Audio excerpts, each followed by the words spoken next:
Hello and welcome to Down to the Core podcast. What is up, boys and girls? We're up? back. Hey!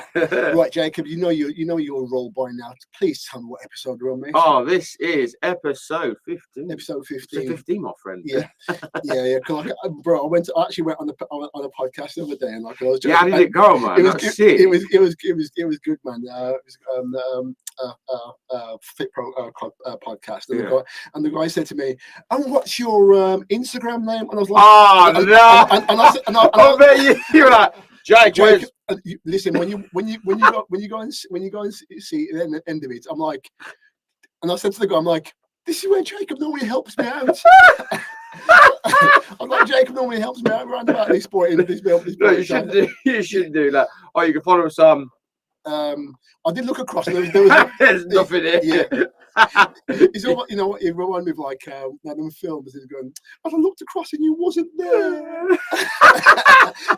You wasn't there to answer. You wasn't there to answer for me. And I was like, and he just said to me, he kind of panned it out quite well. He's like, I'll tell you what we'll do. We'll put it in there. And when the video goes out, yeah, we'll put it in. No, that's good, man. That's good. That's good. Yeah, so we'll put that in there. So how did you get that? What happened? How did you get to the podcast? That one, yeah.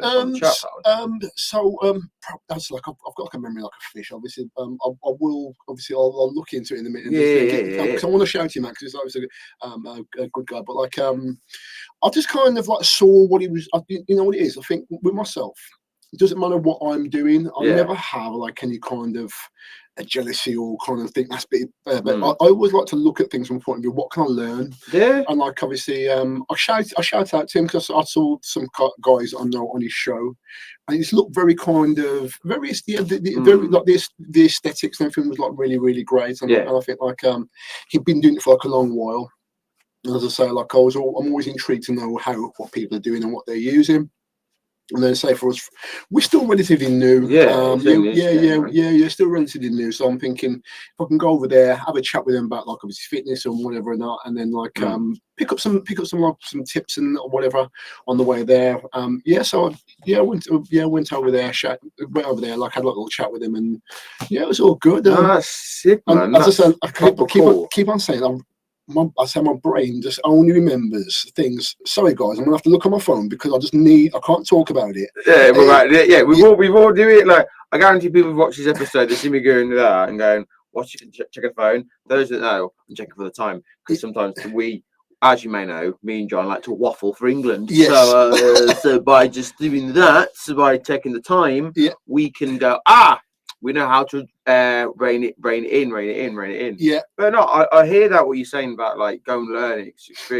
It's a different experience, isn't it? When you go on a different podcast, and I don't know about you, but did you feel like it's a bit surreal? So when I did my podcast chat with Sam, shout out to Impact. And like he went on his podcast asking me questions, and he decided it was like it feels weird. I still feel it feels surreal for me, even though I've been doing a few podcasts now, and I got used to it. It feels weird that I was on a guest as a guest on another podcast, and it was just like for the first time, feels new again, and I really enjoyed it. So how did you feel about that? I did as well, and I really enjoyed it. I think so now I've remembered his name. Maybe just say it before it goes again. Yeah. Fit Pod with NASA. Okay. His name. And NASA's a really, really nice guy. We had like a long conversation before we done it. And it was almost like remember, like I think the way that we'd done it was like I'd shout that to him, we'd just been messaging each other. Yeah. And like I didn't actually speak to him until the day. Oh, okay. Yeah, we didn't speak until the day, but like I say, like he's very kind of uniform in the way that he does things. Yeah. And I think I like that. No, that's it, man. I think as we're kind of more like kind of freelance, and later on, I always like to say you have to be understand you've got to be bad first and to get better. Oh yeah. Agree with that. Yeah. So I went on there with him, and I just felt so comfortable. It was nice. I really, really enjoyed it. Yeah, it's nice, isn't it? We had like a really, really good conversation. And that was great. It was great, man. That's nice, man. Yeah, man. That's nice. Yeah. So, bro, that's sick. So what you been doing, bro? Because I'm like, well, as you may know, and probably the whole universe knows now, I have just finished my photo shoot That was 2 weeks ago. An amazing photo shoot, may I add? Ah, cheers, bro. Thank you, thank you. I was, to be fair, I was shocked about, not shocked about it. I really enjoyed that shoot. Like every shoot brought new challenges, and I think I was looking at the images from my first photo shoot to the second one and to the recent one, and it's like a Pokemon evolution. So I'm like, I've got bigger each year, and like the muscle maturity, the definition in there has got better. And I was like, yo, and even my coach after, he was saying that was probably your leanest, the most physical aesthetic look so far. So well done for that. So I thought that's gas, man. So it did really well. I really enjoyed that. Now I was, you know what, it's like I've said this to you before, and like so every time I've been getting, obviously when I've competed in the past, people say to me, I've seen your photos. I'm like, how do you know? Because so and so show me. So I've been doing exactly the same with you. It's almost like right, John. I'm like, yeah, but look at my mate. Look at these photos. Yeah. You know what it is? I'm genuinely proud. And I'm genuinely happy. Cheers, I'm genuinely happy to see you doing what you do, and like also that thing of from when you very first start, and like you said, another evolution. I think this is the great thing about like having kind of like photos and obviously like you can look back at things to say. When I was age, I looked like this. When I was this age, so on, so forth. And I think like even for obviously for your clients or people that you you can show them like it's not an overnight. It's not an overnight thing. Exactly. And it takes levels of time. 100%. And I believe that you're going to get even better. Cheers. Cheers, John. Thank you, man. It's true. Like when people ask you how long does it take to build muscle and stuff, and like you keep saying how long. I think you really want to say to people how long is a piece of string, because you can't really like pinpoint the exact moment. So from looking back at my pictures, like the first one, I was about I want to say about 27. Yeah, just turned 27, and I was lean, and I got muscle. I thought then I had muscle. Then my second photo shoot, looked at it again, and I was a bit like, no, I've put more muscle on. Then I've looked at my recent one. I'm like, that's even, and that in the space of a year and a bit, I've even put more muscle on, and I'm like, yeah, that's evolution. I didn't go like pinpoint the exact moment, but it was just one of those, like it takes time, and you can't pinpoint when and where and stuff. And like we all respond differently. We all got different lifestyles, genetics and makeup, and genetics and makeup. And I think some people still fail to realize that if anything, your genetics is pretty much the base level. So I can always remember my favorite story. I always refer to this one is my brother Josh. Now he's big. He's 6'3". I think he's taller. Let's put it. He's taller than me. He's broad. He's got a natural 50-inch chest. And I can remember he came down one time because he lives in Leeds. He came down to visit, and we went to the gym training session. Now, obviously, he's like, "I follow your program today." I was like, "Yeah, okay, cool." But obviously, because I'm his big brother, and I was asking him questions, when did I ask him to hit the gym, and he just went, "Oh, about 2 weeks ago," and I was like, "Right, you've been slacking." So it's a typical. I'm the oldest sibling. Like, yeah, you've been slacking. I haven't. My strength's got really stronger than you have. So I'm like pushing the weight. He's doing half the weight. But the pump he had afterwards, I hated him. Like he just left the gym. His chest literally. It was like from something from Dragon Ball or anime, where they've literally just like looked at the weight and his chest went, his shoulders went that, and I literally was like. Well, this just goes to show it doesn't even. And I've said this before. It doesn't matter if you. So that's a perfect example. So you've got a brother, and you'd expect, oh well, we're gonna, even though we come from the same people, we're gonna have the same makeup. But like, there's probably you may have. And this is the way it goes. Sometimes you will probably have more of the percentage of your mom than your dad, and he may have more of your dad. No, I agree with that one. Yes, and like And this is why it's never. I always like to say to people, it's never a good thing to compare what you can do and how you built or Yeah. compared to someone else, and say, well, I've been trained as long as them, so like I should be looking this way. But like, but I think ultimately, I think the thing is, it's about like that consistency and sticking with it. And I think like, and I think you're a good example like for your clients to see when they want something to happen quickly. Say, well, you know what? Yeah, it's a continual build. Yeah. You're always going to have to keep on building on top and on top of that and on top of that. And even when days when you don't feel like it, still do it. And you're going to go in the gym on days and like you feel like nothing's happening or it's a terrible session. But I think the only this is not really kind of cliche. They said the only terrible session you have is the one that you don't do. Yeah, no, it's true. Yeah. So, absolutely 100% true, man. Yeah, man. True, so man. like I'm super impressed. Super impressed with the photo shoot, and like I can see like you having I'm seeing a difference. I'm seeing Jacob come back now. I'm seeing Jacob who comes back and laughs more now, and like he has more jokes and whatever. Oh God, like, you're not the only one. As soon as I would be feeding, everyone was like, and I was like, "You're right, guys." Everyone like look at me going, "Oh my God, he's black." And I remember I was telling some people, like, "Nah, trust me." They went, you're going to be different." I was like, "Nah, trust me. It's because I've been depleted of energy. I've got no food in me. I guarantee you, as soon as I'm fed, I'll revert slightly back to normal." Obviously, this is like the day after the day after the shoot. So obviously, the day on the shoot, after the shoot rather, like I went to Nando's. And I started laughing because I had like the meal I had. I'm gonna put it on there. So I had half a chicken, macaroni and cheese, chicken, but some more chicken breasts, a shitload of veg, and mushy peas, and I just scoffed it like it was nothing. And I was just so bouncing up with joy. It's bouncing up with joy, and I was like, and like, you know what? When we see those cartoons or those foam TV shows where it's all just like grey and stuff, when something beautiful happens, light just epiphrases. And I was like, God, it was just piecing down rain. I was going home. I was like, I don't care. I'm fed. Let it rain on me. Yeah, and you know what, bro? I could not see.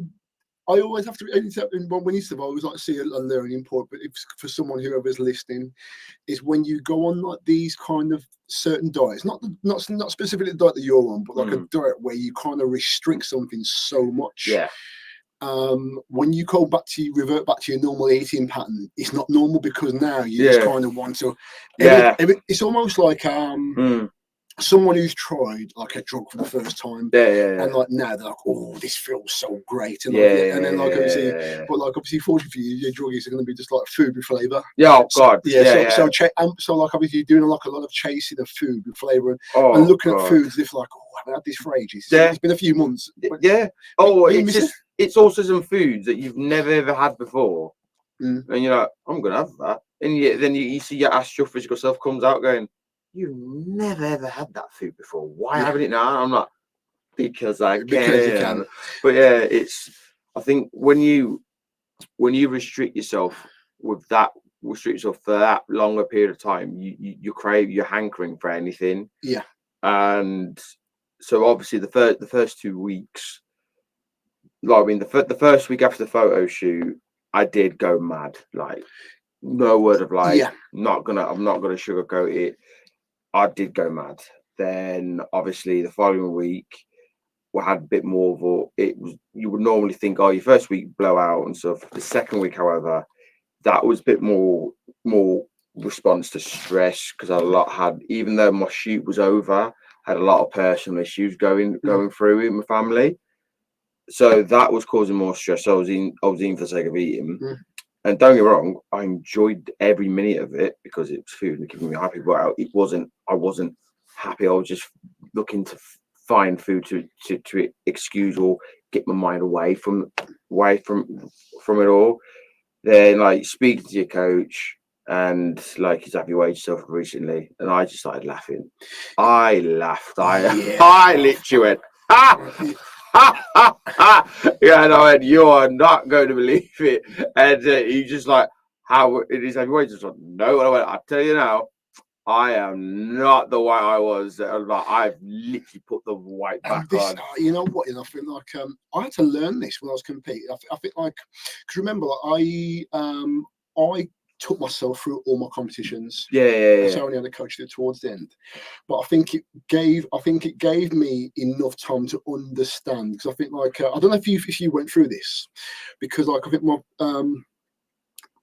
my first competition I've gone through and I've done, like, obviously I've brought all the food down, but when it was over, it was almost like I couldn't wait. I think the day of my competition, I wasn't looking forward to the competition. I was more looking forward just to eating food. And you've heard me say this before, but like I just couldn't wait to eat food. And then I started eating what I wanted. It tasted great, but then I had this kind of remorse. A little bit. I don't know if you've experienced that, but like I had a remorse of thinking to myself, well, I want to eat like this, but I want my body to stay.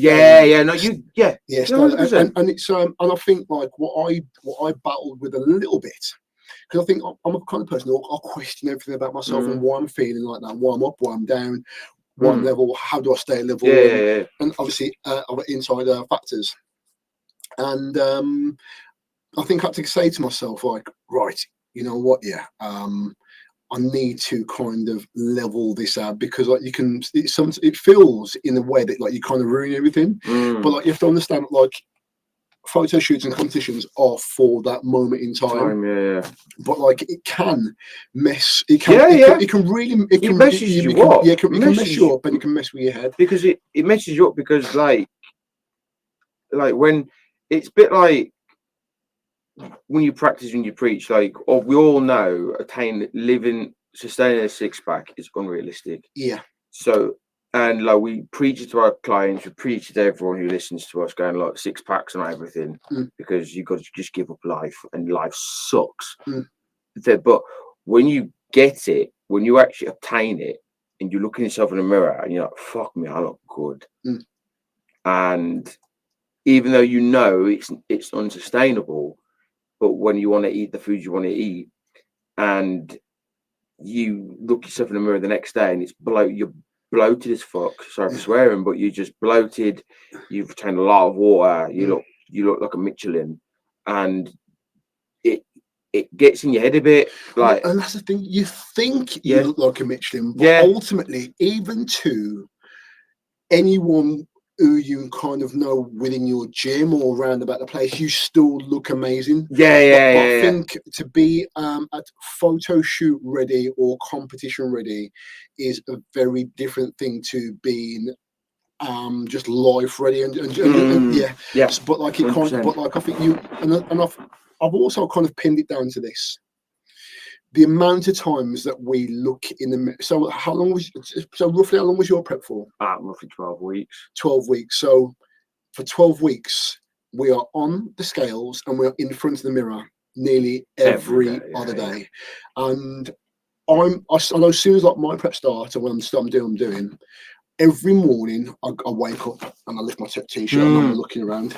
Every morning I go to a different bathroom and I look. And I remember when I used to work for I used to not work for Audi, I used to do like my car deliveries and stuff. I always used to go to Audi dealerships because they always used to have the best mirrors. So like I'd take all my food with me. I'd be eating my food during the daytime, and like and I've heard me say this before, like I'll ultimately keep on pinching and then until it starts to come down, and then I'm looking all the time. I'm looking all the time, and like obviously, like these the things on the walls. And when you start to see like lines and stuff like that, it's like, oh, and it's almost like you've kind of giving yourself a false kind of picture of what you should look like all the time. No, 100%. And you give yourself like a bit of a false picture of what you should look like. But like but when you show someone they think it's really impressive, and like you go, well, oh, this is great, but like I say after it all, when it starts coming down, you kind of blur out, but you don't get fat. You don't kind of just go. You don't kind of put on excessive amounts of weight. You just kind of like the sharpness goes away. But like for you, that because there's no sharpness there, and then you're like, oh, I'm out of shape. But you're not. You're really out of shape. No. I think it was. I think when back in my head, I was arguing. It was like a battle in my head because battling maybe because I was like, no, that's untenable. Everything you said explaining that, but because you so, like I said, you've seen yourself looking like that in what for so long, and you have this self-righteousness, this self like I'm fucking good, I look fucking good. So and so you're like, I need to obtain this. Yeah. And you can, and like, and I think this helps you better. This helps in a way. This helps you become more of a better coach. Yeah. Because then, by you tackling the issues, like everyone has some form of body dysmorphia. Let's just put it out there, they all do. But for you to see yourself, how you pull yourself, how easy you can get yourself in, but what you can do to pull yourself back out of that is important. And I know, obviously, last week I think I really got down in the dumps, and I just knew sitting there, I was like, no, I know it was because I was fucking tired. So when I'm tired, my brain just goes from 0 to 100. So I was just sitting there going, and then I was then speak to my friends, and my friends are like, dude, shut up. Like, yeah, because like when ultimately, and this is another thing, I think when you haven't got someone around you who does exactly what you've been doing, or and this is what like I'll always like I will always give you like obviously these tips, and like I said, because I've been there, and like I'd say to you, bro, expect this to happen, or maybe this, and it may or may not happen, but but if anything does happen, we'll always come and talk to them. But like you can't tell your friends who don't do what you do that you're down because you've got no six pack. And now, and like I remember saying this to somebody like a while ago. This is way back, and I'm out of shape. And I won't say it was like, he said, "Do you want to see if I get out of shape?" And lift and the belly's out here, and I'm like, and I'm trying to convince him that like, because I'm very kind of like no body positivity, but like not to the point where you kind of blow in and you can't breathe, and I'm not going to tell you if you're 20 stone overweight, like, oh yeah, you're the best you can be. I'll tell you, listen, you just need to kind of sort your health out a little bit more, bring it down so you can function better. Yeah, it's not always about like obviously the aesthetics of it all, but like he's like, oh, look at this. I'm like, oh god, yeah, like that actually reminds me when my mate, so my mates from drama school, shout out to Rosen, Deej, Perry, Booth, Squire, Ranners, Brown, Dom, Edge, everyone. I can remember, like, we was all just chatting, and I think I took a picture. I think it was the actual on the day. One of the picture I sent you, the one I was going when I was going to London. Yeah. Of like, oh, sorry, because obviously they're messaging me. We're on a group chat, so we were all chatting away. I've just been like mute, been like a hermit. I ain't chatting to anyone. And like on the way to the train, send the picture to the lads. Go, look, sorry lads, I know it's been a while. I haven't been chatting. I've just been going ha ha or lol every now and then. But I haven't really chatting recently because I've just been too focused on the photo shoot. I'm on my way to London now to get ready for my shoot. Here's what I look like. And obviously, you'd like to hear your thoughts. And I'm caught. I'm lean. I'm ready. I've got 6-pack popping out and stuff. I forgot who it was. I think it was but all of them were shouting out, going, mate, fucking brilliant, well done. I think it was Booth. I think it was Booth who started it first. He did a video. He's out with his he's out of the country with his missus. I think somewhere sunny. Let's just say he's on the beach. He's like, well, look at here.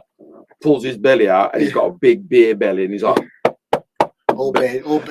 starts doing that. Then mate D starts doing it. The Rosa starts doing it, and I'm just sitting there, like, on the train. I have just become the most biggest mug going, because they're clearly going, yeah, bro, happy for you. Yeah, we don't care. and this is the thing, because like, I think ultimately, as I said to you before, there's like for you to get to that point, you have to have like a level of obsession, and you have to be very kind of precise in what you're doing to get there.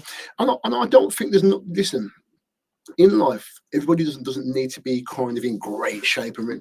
I just think if you're a reasonable size, and you're able to run around and do things with your family and your kids, and you can go and jump on a bike, and your health is generally okay. You can fit in the clothes you want to fit into, you can fit in the jeans you want to fit into, all well and good, and that's great.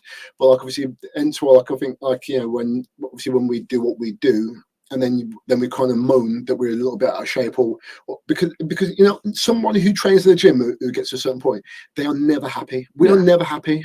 I think it takes. I had to work towards being happy with myself. When I tell people I'm happy, I say, well, "Yeah, but you look like that." I'm like, "Yeah, but that's not that didn't happen overnight." There's times when I now look back and realise that I look great, but was whinging that like that little line wasn't showing, or this was there, or this was there, and whatever I'm saying to them, like. Wow, and it's like, and then it's like you say, it can sometimes turn into like a level of body dysmorphia, where you kind of like, you kind of convince yourself that you're not that good or whatever. But like now, I'm like, you know what, I'm happy with it, and like, and there's days where I don't listen. I train well, and like once I kind of get like my mentality right and my mindset right, I'm okay.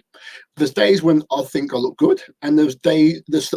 What should I say now? No, there's every day I think I look good, but some days I look a little bit sharper than others. But ultimately, I feel I look good, and someone will go, but I'm like, it wasn't always like that, to the point where that was talking about before. So like, I was probably one of those guys years ago when we got like I always have like the tight t-shirt on, or trying to show the shape. Like as I got older now, I'm like I do it less, or I just try. I don't try. It's not. I kind of purposely try not to do it. And then people say, "Well, if I look like you, I'd show it off." I'm like, I don't think you really would. I don't even think you would. No, because it becomes like it becomes like the source of the conversation. Yeah, that's all you get. It's almost like, oh man, I'm a little bit more than this, but like at the same time, it's like I'm happy with it. But like, it's a real weird. It's a really weird. I think so many people they look at you thinking, oh, you've got everything. And it's like, damn, this is just for show. Like I sometimes. I don't want to chat about it. Like obviously, you do feel because I trained hard in it. But then you just go, but you just want to move on. But someone will always have to bring it back, and you're like, and sometimes you look at them, and you're like, you do realize we've been doing this for years, this for years now. So you don't need to ask, like, what's the secret? Because I've told you the answers years ago.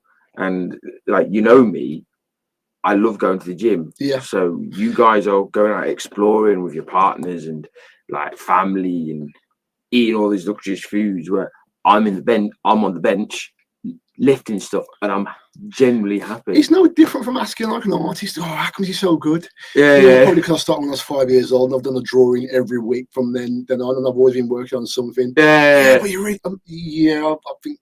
It's not practice that makes perfect. I mean, it means that like I started off terrible and I just kept on doing just practice on being repetitive. And people go, "Oh, you do it for fun," and you're like, "Yeah, it's fun." And they're like, "Oh, it's not fun at all." And like, but like when people, I think I've always got like a bit of a rebuttal for that when people say, "Oh, I couldn't do that," and I'm saying, "What do you like doing?" And they might say, "Tell me, there's something that you like doing. Don't put it in the line of gym." Put it in the line of whether you like to go and play darts, snooker, pool, whether you like to watch football, go to football matches, go to watch rugby, cricket, whatever it is, or that might be something that you partake in weekly, or there's something that you do, and you can't. Whether simple as going to the pub every week. Oh, I couldn't do that. Oh, I couldn't do that. But like I'm just saying, well, that's you're always going to do what you enjoy. You're always going to repeat what you enjoy, what you get something from, and you always find a way to do it, whether you like, no matter what, you will always find to do it. Listen, mate, there's people they'll always find time for a pint. Let's have you ever heard when people let me just squeeze in a cheeky pint? But like I said, that's doing what you do. And I don't think there's nothing wrong with that at all. No, nothing wrong with that. But it's just like when you're trying to link it. You're trying to make it when people go, "Oh, how can this be fun?" And you're like, it is fun, but like, what do you find, like, what do you value in fun? Oh, this and this and that. Oh, that's exactly for me.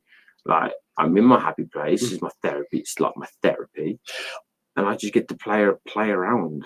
I had, you know what, you just there's something just said in there just reminded me of something that like, and I think like so I may have mentioned it before, but like I think with when I've done competing before, I think when I've started like doing what I'm doing, and like I've been in certain like relationships and whatever, and then it's like, is this what you do? I'm like, yeah, because this is what I really like doing. I like doing this. And then it's almost like, and then we've said this before, it's like, oh, don't get too big. I'm like, I don't know what that really is meant to mean. Like this big, but like it is what it is.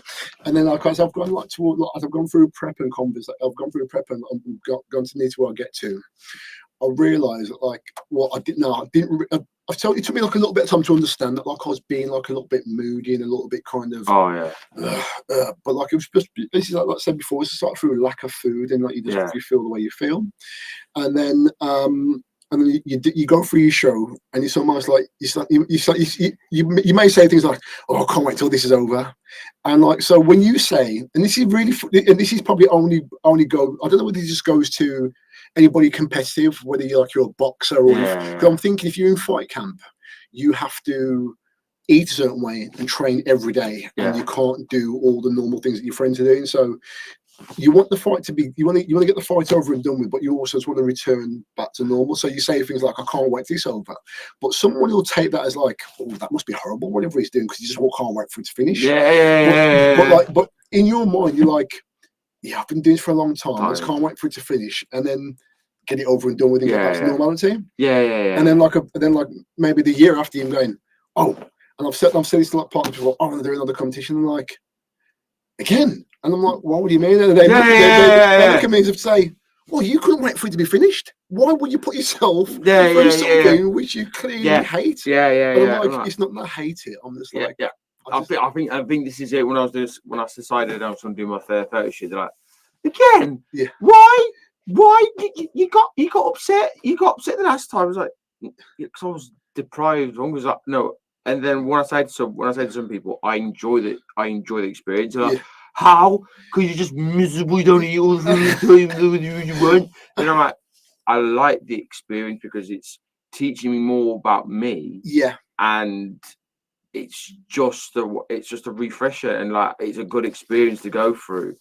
And then obviously when you do the photos, poster shoot, I don't know why some people, you literally, I think it was like 2 days after, so I'm still like mentally exhausted. I'm getting back together, and I was like, oh, how was the shoot? I was like, oh, it's brilliant. And they're like, oh, so what's next then? And I'm like, and bro, I've been hearing. I usually hear what's next after about say 2 days after a competition. I'm like, so you do realise I've been eating. I usually just joke and say to people, you do realise I've been eating plates of depression. I don't want to think about what I want to do next. Let me just have a break and then go back. But like, I learned so much about myself, obviously going like through the prep, but like I also learned about myself, but I learned about other contributing factors around it as well. Because like, when you're going through it, you're not on your own. You're not going through it on yourself. It's like I had to get to. I think the first time my mum saw me, like I was losing weight, and like obviously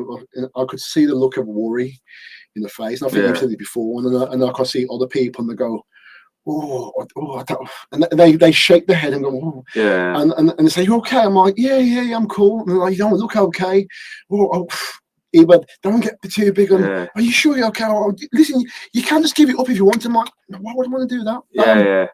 So it's kind of bizarre to explain to someone that torturing yourself is a good way to learn, because so I think like they'll look at like, I just want to torture myself for like a little bit of time, and then never go back to that pain ever again.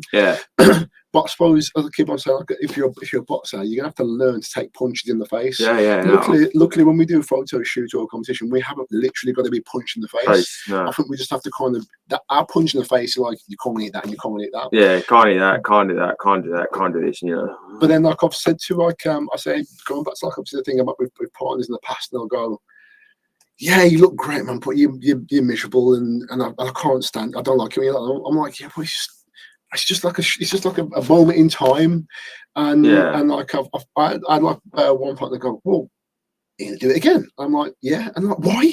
I'm like, because like I like the process and the end goal. Yeah, and it was almost like I was they could not believe, they couldn't fathom. And then I was like, well, why don't you just understand? And I'm like, then I realised like they're not meant to really understand, because it's something new for us both.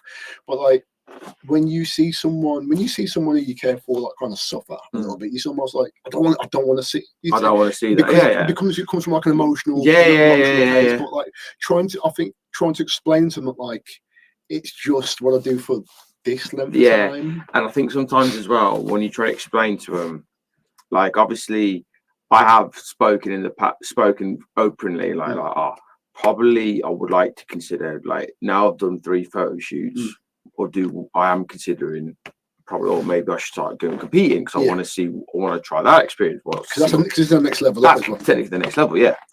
Then obviously you're speaking and like in your head, I'm not probably compete next year. And they're like, next year, and you're like, what's wrong with it? But then they throw their spin. I think you should have 2 years off. I think you need to have a bit longer, because you didn't. Because think about this. You've been doing this cut for X amount of time, so you put strain on your body now. You're gonna put strain on your body. You're gonna, and you said you haven't fully recovered yet. I think you should take the year out and stuff. And you're like, I have, but like I said, I've just considered. No, you said you're going to start prepping towards the end of the year. Like, oh, I said this is all hypothetical. I haven't decided yet. Then obviously they start from, but what if this happens? What if this happens? What if this happens? What if this happens? What if this happens? And you're like, I haven't thought about that. And this the thing, bro. I think like I will say to you right now that like I said. I always say people they'll do this. It comes from the good place. Yeah. But sometimes I think like sleep deprivation, food deprivation, doing all those things what we do. I'm not saying we get deprived of sleep when we do competitions. It makes you kind of either very like I've said this before that like obviously bodybuilding fights it's a very kind of selfish sport to an extent, and you don't. You have to do stuff on your own, but like if you've got loved ones or people around you, they have to kind of take the brunt as well. But like I think it gets better with time when they understand. It's almost like a moment in that time of the year where you kind of focus, and then you are like that. And then I think like just like I was said with my mom and like other people around, when they got to understand. I think there was like some of my friends who just said like things like, "Oh, we're still doing that bodybuilding stuff, or we're still doing that competition rubbish, or whatever." And I'm like, it's ain't rubbish to me. So that's like, that's what I enjoy. But like they see it as like, oh well, I'll lose my mate and he ain't the same person. I'm like, I'm the same person. I'm just like choosing to do this for this moment in time. But like it's a real bizarre thing, because I got to learn a lot about myself, a lot about everybody else, and a lot about all the externals that are coming in. And sometimes the externals that come in, it felt like a bit of a beat down, as if to say you just don't want me to do it there. You just want me just to to do. I found something, because I feel like we spend like a lot of time trying to fathom out what we like and what we don't like. Do you feel like you get guilt tripped in not like guilt? I don't think like you should be doing it, because it feels like to me when I did my first photo shoot, my mate's like, oh, for my first photo shoot, my mom went, don't do it again. Because obviously she had the full brunt of it. Then my second photo shoot, most of my friends and my mom were like, yeah, don't do that again. Then even like now my third photo shoot, my mom, my friends, my colleagues, they're like, don't do it again. And I'm like, and it's like, and then they go, oh, it's yo-yo dieting, it's very bad for you. And I'm like, it's not. No, like I think it's because they see, and it's like you said, it's coming from the heart. They've seen me at my worst, at where I'm literally just like a gremlin. I'm sitting in the corner going, hey, with anyone. And I don't like to see myself in that position. And naturally, you would go, right, that person is in pain. Stop. Yeah. But like, obviously, when you enjoy the process, like not enjoy the process, it's just like, but that helped you a lot to get to where you're at. You are right. But you have to.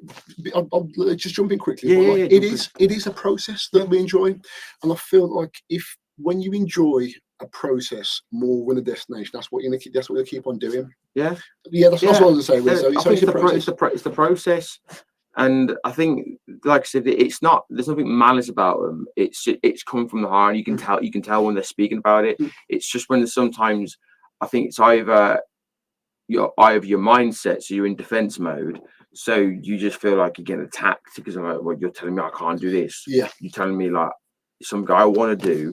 It's something I enjoy doing. It's something it's helped me grow as a person. You're telling me to stop doing it. No. But we think you should be doing, like, no, you're telling me don't do it. I'll tell you one thing, is like, as the more you do it, your mind gets stronger, but it's harder to see a mind getting stronger, because when your mind gets stronger, you'll answer things in a certain way, in a more sure way. Yeah.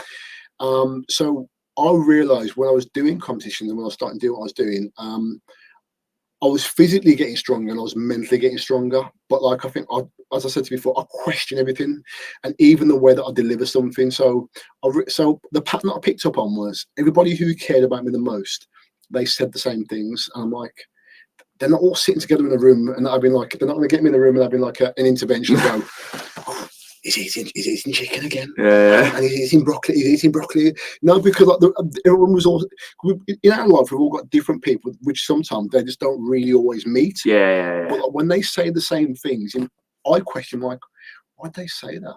So like, now I'm realising, like, I'd get it. So first time I'd get defensive and I'd get angry, and I'm like, why did you just like this? And I realised that after, I'm like, I have to try and so. A perfect thing I say is, we can't control what anybody else thinks. We can only control ourselves. So when the outside source, which looks like an attack, you have to convert it and realise it's not an attack. And then spin it back around and go, they say, I wouldn't get too big. I'm like, yeah, okay, I understand. And just leave it there. Yeah. Or they say, you do that again. I'm like, yeah, I may do. And when you want them to support, and like it seems like they're not getting support, you're like, I understand what it is. I'll just carry on. So like, this is where my mental strength comes from. Yeah. So and like, you will get this, and I can't wait till you hit this point with, like, when you pay attention and realize that, like, you're getting stronger up here, and you start to be more kind of, you do things with conviction and say, right, this is what I want to do, and this is what I'm going to do. I'm not doing it to hurt you or to get you mad. I'm just doing it because this is what I want to do. Yeah. And when I stop, I stop. If I want to carry on, I carry on. And I think, like, obviously, if you stick with that, eventually, it's true. If you stick with some people, they'll go, oh yeah, I'll get him now, because it's like, you know what, you can't tell him what to do because he's just going to do it anyway. Yeah. Because you're not doing anything dangerous. I think it's just the fact of the matter is, like, it's something that they're not used to. So I think that the more you repeatedly do so, and I think sometimes as well, like luckily, because it is a bit it is a selfish industry. It is. Let's just be honest. And I think sometimes people don't understand, like, they just assume you haven't factored everything in life and stuff. Like, oh, you're not gonna. What if you got to take your mom to work? What if this? I'm like, no, I'll factor those things in. Like I don't literally wake up and go, right, I'm competing. Like, I'm sitting there and going, okay, right, this is gonna happen. Like, at this moment stage of time, this is where my life's at the moment. I'm gonna try it. Like, it's all, everything's in line. I'm gonna go for it. Obviously, when life throws a spanner in the works, you have to adapt. Like, I didn't realize that I had to pick up, like, especially with my mom now, when, like, she's just come out of hospital from a second hip operation. But when we started the car share lot, so obviously I had to factor in my training, my cardio, my clients, pick my mom from work, take her to work. Then obviously when we had dogs in the house as well, and that was like the height of my prep. and that's when I started to, when my cardio and my training output had to be increased. So the high volumes, I had to adapt to it. No one then was like, "Oh, I think you should stop." It's like, no, you'll find a way. You'll find a way. Keep going. Keep going. Keep And going. I think you will. You know what? I've just realised is that the fact of the matter is, it's like you've done what you've done, and I think me, obviously, we could say that me and you've done the kind of the same thing. We could say we've got like a shared experience, but like I realised that like I spend, because I do, you know what, as much as like, you know, I get along with people, I do spend a lot of time on my own. Not many people realise this. Like I've just got certain people I'm around here and there, but like I do spend like a lot of my time on my own. And like obviously when I was doing like those competitions, I was in the truck driving, so I didn't have to kind of deal with any kind of outside sources too much. But like I'm thinking about it now. Could I have done it when I'm doing what I'm doing right now? So even obviously with the job that I have, dealing with online coaching clients, doing PTs here and there and everything else, and I'm like, I don't know. I think if I wanted, if I was doing it now and I really want it as bad as I did before, I would find a way. But I'd also understand that like I'm going to have to take the punches. Yeah, and I think that's probably what you have. And if I'm wrong, tell me. But I feel that you've had to kind of take take those punches. And like I think when it comes to any decisions, you've got to factor like what's your life situation at the moment. And like in my head, I was like, well, when I started this prep, I've got nothing to stop hold me back, so I might as well go for it. But now, like, say, like, you know, if it down the line, get with someone and they've got a kid on the way, or there's kids that are involved. Obviously, I've got to factor them in. I've got to factor in, especially now, like factoring all the stuff. And I go, okay, can I be able to do this and like take this shoot to here, do travel here, like moving. If I decide to go become a mobile coach, like can I do that and travel to here on a diet? Can I travel to there on a prep and stuff? Well, I'll tell you right now, it can be done. It can be done. It can be done, but I think, as you said before, you said before that like you can't. I'd always like to say to him, we don't look too far down the road because you kind of miss out what the important bit is. What here? So in this point here, obviously, if anybody's listening, like I'm just like the close point to you is the present, and you focus on that, and then once you kind of deal with the present, then like obviously just do the next stage after. But I think sometimes looking too far down can sometimes there's nothing wrong with having like a game plan of what. So there's no point, there's nothing wrong with saying that's where I'd like to go. So right now I'm saying to you, I would love to go to Japan, or I'd love to go to another part of the country or another part of the world. But like right now, I'm going to think about the present of what I need to do in order to get there.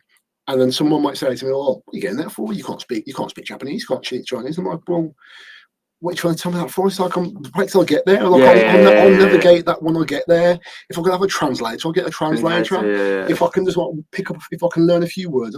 But like you're ultimately saying to me, oh, you're telling me about the problems, and I'm like, you ultimately pointing out the problems. I'll probably factor those in already. Without really thinking about it. I didn't see it as a big problem. That's the one. You know, like I haven't. Like I haven't really thought about it that as a big problem, but then some people will go, well, you should, and you're like, well, that's not really a big problem. It's not. Well, if you said to me, well, John, I'm thinking about like doing this show where somebody spins me around on a board, and then like there's a blind guy who throws knives at me. You know what? Yeah, I'll say, is he a good knife thrower?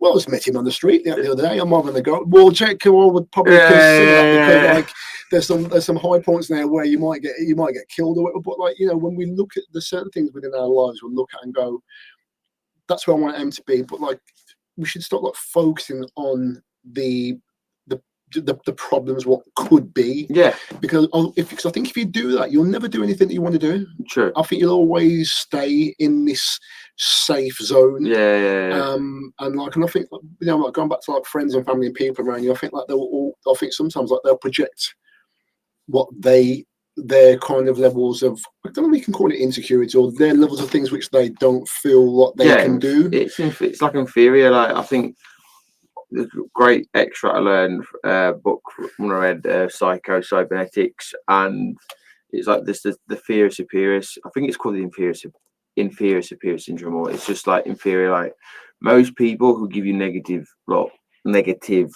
views on you should be doing that, you should be doing that, is more of a translation of I can't do that. Yeah. Like, I have no idea. I don't know how you cope with that. But because they feel threatened by, if they say I can't do that, they feel inferior. So they trying to bring you back. They trying to bring you in onto their level. And it is true. Like, me growing up, like, obviously trying to be an actor and stuff, or anyone in the arts industry, you go, I want to be a singer, I want to be a dancer, I want to be that. And you got everyone who's not in that industry go, oh, well, it's not really a staple job, you know. I don't think you should be doing that. But then it's translation. It's, oh my God, what you're doing is sick. I have no balls to help to do what you're doing.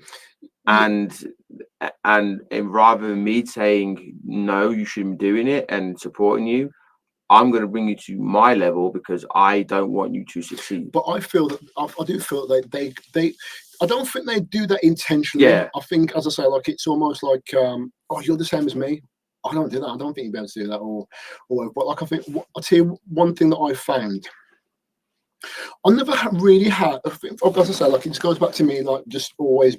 I think I've always had like a level of belief in me, but I just never wanted to say it out loud. And there was probably, I think we've all kind of got these kind of complexes where we think, oh, am I good enough for that or whatever? And then I'll do something, and then, like, I think for you, just like how you have now, you've got evidence of what you can do, and keep on. I think my advice to you would be just keep on building your evidence and keep on being, it's not being stubborn, just keep on digging your heels in for what you want to do. And this is for anybody listening to this in life. Keep on digging your heels in for what you want to do, and understand that when someone says, oh, and then they kind of like have a bit of a grimace on the face and say, oh, I wouldn't do that, I couldn't do that. I say, well, that's cool for you, but like, I always like try and check people for how they say things. So when I used to hear people saying to me, I couldn't do what you do, and I'd stop them, I'd go, no, let's just rewind back. I'll respect you more if you say to me, I don't want to do what you do. Yes. That's cool. So don't put me in that same predicament. So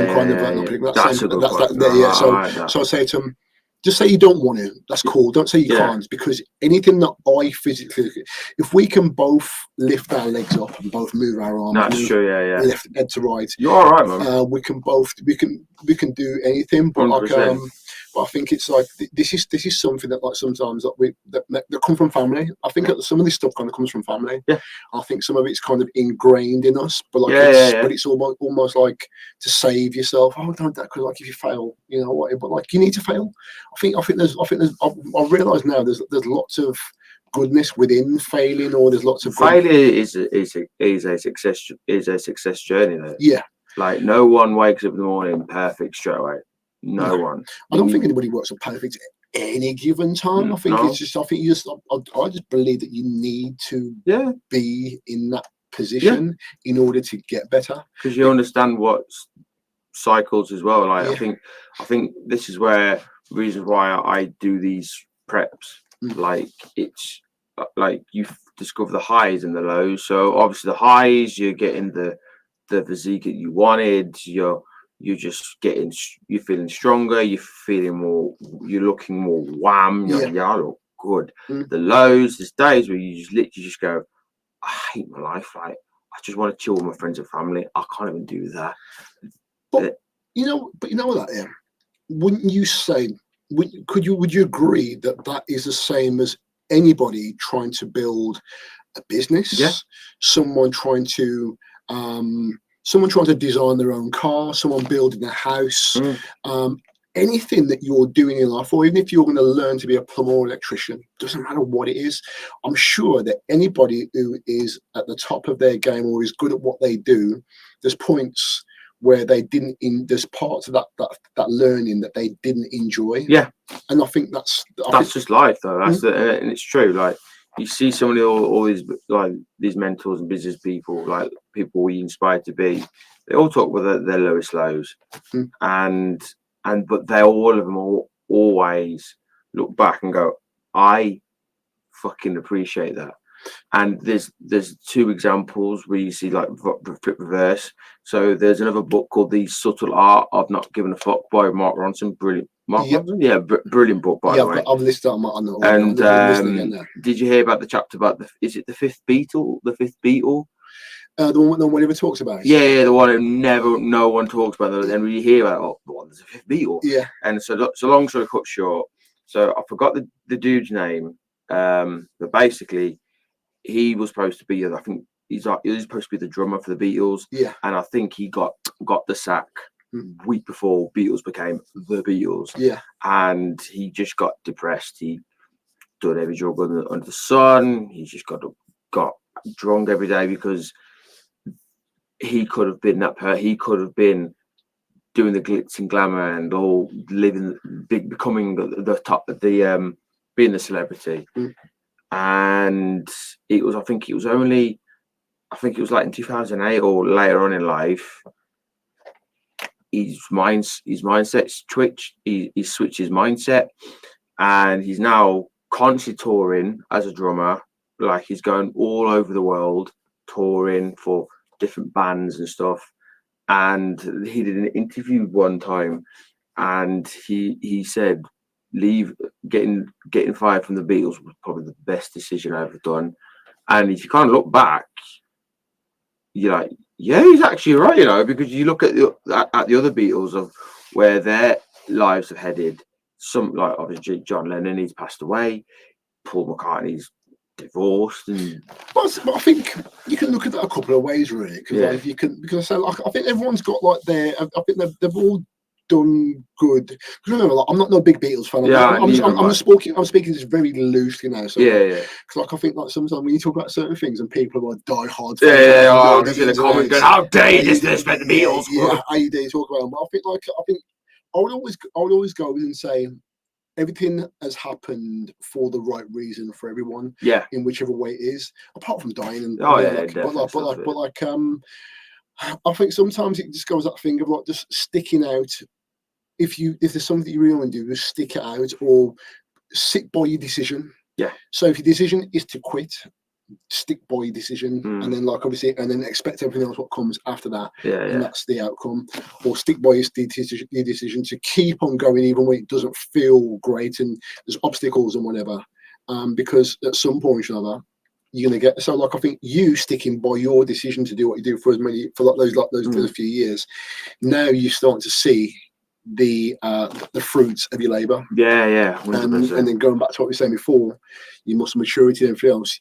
And that's why I say to you, I know, because you've got this drive obviously to go and maybe compete at some other point, you're only going to get better. And I think this is I think I can always draw the comparison to what we do with our body to everything else in life, because it's one of the only things which I've kind of stuck to religiously, because it's always been my thing. It doesn't matter what happens, I can always revert back to training in the gym.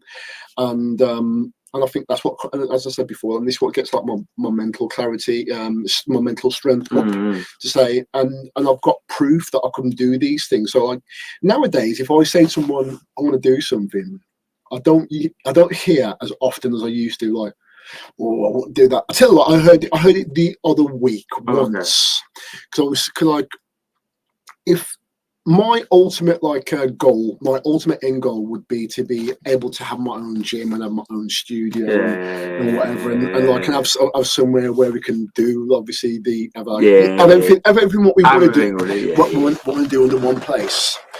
And I think like I did mention it to someone, and they're like, oh, there's nobody in that, or I won't do that. And like just like so when they said that, at one point for a split second, my brain was like, huh, and I was like, oh, I know what it is, because this is the same as someone saying to us, "Don't get too big." Yeah. Oh, I wouldn't. Don't get too big. I wouldn't do that diet if I was you. And it's the same thing. So you kind of have to keep on shifting. Yeah. You have to keep on shifting that across to understand that, like, you're going to get the same thing. Mm. Somebody right now is a floor layer and they have the worst time ever. Yeah. And then their mate has just come across, oh, I want to try and be a floor layer. And they're going, I want to be a floor layer if I was you. Yeah. Hurts your knees. Well, yeah, it might hurt your knees because you've got like a knee condition. Yeah. Hurts your elbows. Yeah, but you didn't realise you've got arthritis in the elbow. I haven't, and it's something. And I actually, and guess what? I like being on my knees. I like being on my elbows. I like doing these actions and whatever. So it's the same thing. You can take it with everything. Everything. What you're doing, 100% man. That's good, man. That's cheers, man. No, cheers, John. Thank you. For that. No problem at all. Thank you, man. Let's go. So what's new with you then, man? Go on. With me, oh god. Enough about me. Enough about me and my post photo shoot. What about you, John? Come on, shout out. Yeah, so I think for myself, I've just been going through changes. Okay. I've been going through changes with, like, obviously jobs and ups and downs. I think, like, sometimes, like, I don't know if it was like, look on, like, sometimes on my social, I'll share things, and like I won't share things because, like, I'm depressed, I'm down about something. I'll share something because if you see me share something, because I've learned something already. Yeah. Because I can only tell you about what I've already been through and what I've experienced. Yeah. I don't like saying stuff very kind of cryptically when I'm going through something. For someone to say, "Inbox me, hun." Oh God! No. So. Oh God! The amount of that back in the day on Facebook. Oh, so done. What's up, mate? Cute little inbox me. These hospitals, and are you in hospital? Blank. Inbox me. Are you okay? Blank. Then come back about say 3 days with a plaster on your finger. Yeah. No. So, like, I'm more like I'll go through something and then like I can share my experience. Yeah. Because, like, I think one thing I love about, obviously, as I get a bit older, like, obviously I just love the mental strength and, like, what I can probably pass someone else. I'll always say to people, I'm not always right. I'm just know what I know. And I think, like, and like one thing I've only started saying, like, the last, like, few years is, like, I've realised that, like, nothing bad has ever happened to me. Just things happen to me. I've never had any. Think about this right now. In my life, nothing bad has ever happened. Things have happened. Yeah, no, I like that. Yeah. When you said that, I literally went. Yeah, because think about it. If I'm here to tell you this, if I'm here to tell you the tale about what's happened, how bad was it? If I had no voice, and if I'd lost my voice box, I'll have to learn how to sign. Yeah, that's true though. And because I've lost my voice, I've learned another skill of how to kind of. That's what you just said there. That's beautiful. Like, things have happened. Was that bad? No, because I learn from them. Yeah, but it's sick because everyone has because it's only bad when someone, you tell them what's happened, the person receiving it going, "Oh, that's bad. That's horrible." That's why I don't tell nobody many things. I like that. No, but in a way, that explains a lot of stuff. Right, when I was for me, growing up drama school, growing up, and I think one of my mates, like, he's like, so he used to tell me stories just like where bad things happen, like things happened. He was saying, "Oh, so this happened in the street." I can remember back in the day, we the school we went to, fights just broke out all the time, and literally my brothers, well, my friends now, who I call brothers, that's how we all got together, because we just literally got caught up in a gang fight. And obviously I was like, "Yo, that's bad." With him, he was just like, it wasn't, because I'm telling you now how it was. Exactly. But back then, like, listen to that now, I've learned that. I got, yeah, that's actually true. But like, when you just say it off the cuff, and like, that's bad, and it's like, what's that? And like, the prime example, this is another example. This was on Channel 4. So I think it's on Channel 4. Do you know the Secret Life of 5-year-olds and stuff? And they did a spin-off where they had the 5-year-olds mixed with the elderly. Yeah. And you had this 5-year-old girl, and she's like colouring, like just colouring, mad, like loving colours, of growing the crayons. and everyone's like, oh, what are you colouring? And basically, and I think it was coming up to Mother's Day, and so it's in a card, and oh, you doing that for your mum? And she's 5. And she's like, nah, my mum's dead. And like the old woman who she was piling up with, the cameraman, the woman who asked her was like, oh my god, so bad, so bad, so bad. But she was just looking at you like just blank, like, and carried on. And like then obviously you had the interview with the dad, and the dad's like, yeah, basically her mum died from cancer. But obviously everyone, you think, well, she's obviously the excuse is, well, she's young, she's not going to remember her mom, innit? But that's like, to me and you, that's horrible. But for her, it happened to me. Yeah. But I'm just like, I can probably talk about, when she's probably older, she can go, I can talk about it. I'll probably talk more unearthed truths I never really thought about. But yeah, bad things have happened. I wouldn't say necessarily they're bad, but yeah, that's a really good lesson. I like that. Yeah, man. I think also lots of things have been happening, and I say, like, because I think when certain things have been happening, and like I'll share something, and people, and like I've had lots of people message me, go, "Are you okay?" I'm like, "I'm fine. I'm really, really good because I've learned something," and I think like I'm going through. So I think it seems kind of very, very close, but like I've had lots of. I think just this year there's been lots of transitions and lots of kind of pinpoint moments of like light bulb moments. And nice, like, yeah, nice, man. That's nice. Yeah, I've had lots of like little light bulb moments, and I've realised that like I'm going to do that. I need to do this. So where I am at this moment in time, so. I'm making a transition. I would say like I've made like many different transitions over the years. So I've gone to transition from doing. I can't reel off all the jobs and things I've done, but I think the most significant ones have been obviously doing like security and doing like obviously doing personal security and door security, that kind of stuff. Then to working for myself. Then from leaving from working to myself, then going to work for like another company, like doing like people with like serious mental health, then leaving from that job and then doing like two as a health advisor. And it's like the thoughts have been going through my mind like recently, going, you know what, yeah, like I've always had this one toe in with like obviously with the coaching and PT and whatever.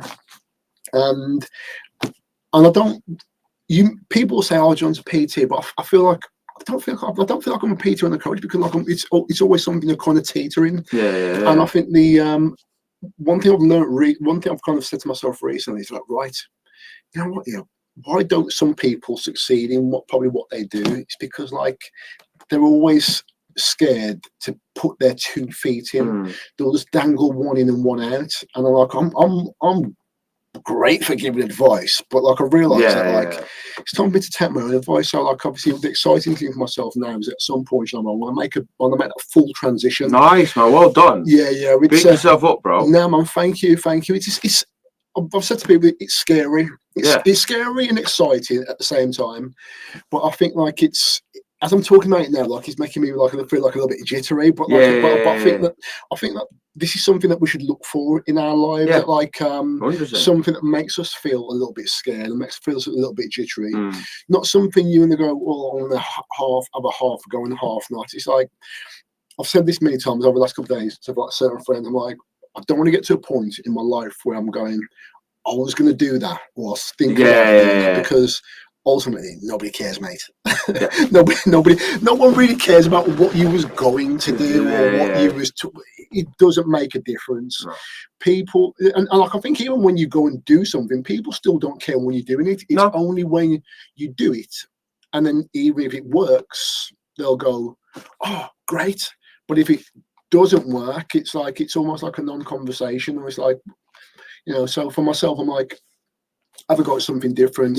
2 feet in, see where we go with it, and it's an exciting time. So like, I think that's the big story with myself. No, it's good, man. Like I've always say, like, you definitely inspire me now. So I think, especially with me, when you're hearing that, it's like, yeah, I need to step up as well. I need to be better. I need to do. There's certain bits I've been slacking. So no, thank you for reigniting me to go, right, pull my ass into my gear. So honestly, big thank you, John. Thank you. No, but I think, look, bro, listen, I think that most people like see, and you know what? And the one thing I'm happy about is the fact we're back in it. We're back in the gym, like making our skits and videos. Oh yeah, like that was fun. I think like I don't know about you, but when we recorded them, I haven't laughed like that in a long time. I don't think people in the gym have heard you laugh for a long time. No, yeah, no. I think everyone just knows that what is it? Everyone says to me at the gym, I know when Jake's in because you can hear him laugh, and I'm like, how do I laugh? And then obviously you just go out there laughing and go, I'm not going to do it. And I'm like, and they're like, there it is. Yeah. Or it's either. I can remember one couple that went, I know you was in this morning. Like I did not see you. I did not see you. I just heard you. Yeah. All I heard was stop, or you make some random noise. I'm like, that's Jake. And even people who don't even know me, oh, you're the one you're the loud mouth. I'm like, who's been calling you? Who's been calling me that? But yeah, it's just good. It's good to be back. I thought that was, I think, doing those skits. Yeah, I literally came back home after. I was like, I haven't laughed like that in a long time. It was knackered, but oh my god, it was just fun. And this what brings me back to like obviously like some of the things that I'm talking about, what to do with myself is like I now just want to be intentional on the things which make me happy. Yeah. And because I think like when we sit in here and do this and we have our chat together, this is something that makes me happy. Yeah. When we go and make our videos, that too, and when I work with clients, that too, and when I PT people, that too, conversations and finding out about people and like and helping them navigate through certain things. And like I always like to say to myself, well, I'm no expert. I'm like, I don't think you need to be an expert. I think, as I keep saying before, I think if you just know what you know, and there's things in this life I just don't know, but there are things which I do within, like obviously with the training and the coaching, whatever, I just know, and I can just do those quite easily.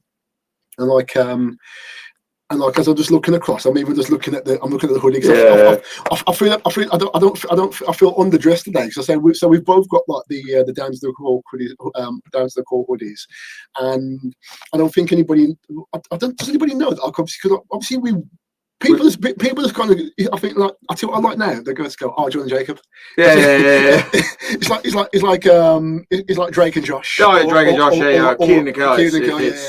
John and Josh. Yeah.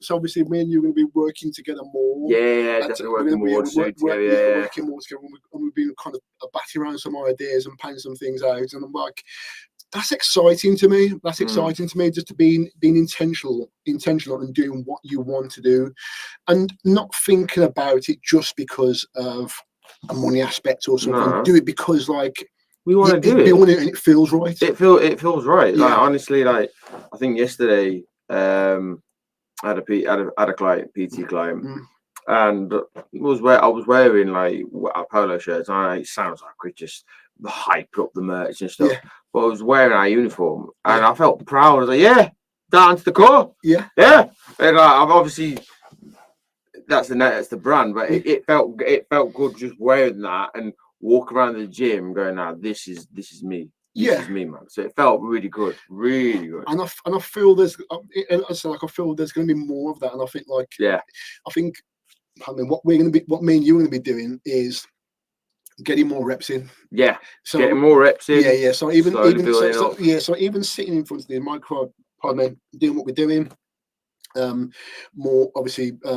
intentional work, obviously trying to get the clients, and that we've been talking about, obviously like doing more stuff outside with like obviously getting the boot camps and some stuff. So we've got like a long list of like little things which we're going to do, and I think like that's our thing that we look down further down the route. But like I just like that we're living it. Even us right here now talking is just us in the present moment, building towards. And as my friend Emily always says, talk about things now, and like obviously, the more you talk about them, the more you kind of like put the blueprint in your mind, the more it's going to happen. Because that's the one bit I've learned. I'm still learning. I'm still trying to figure out. Yeah, it's you talk as if you've already done it. You're already doing it. talk as if you've achieved it.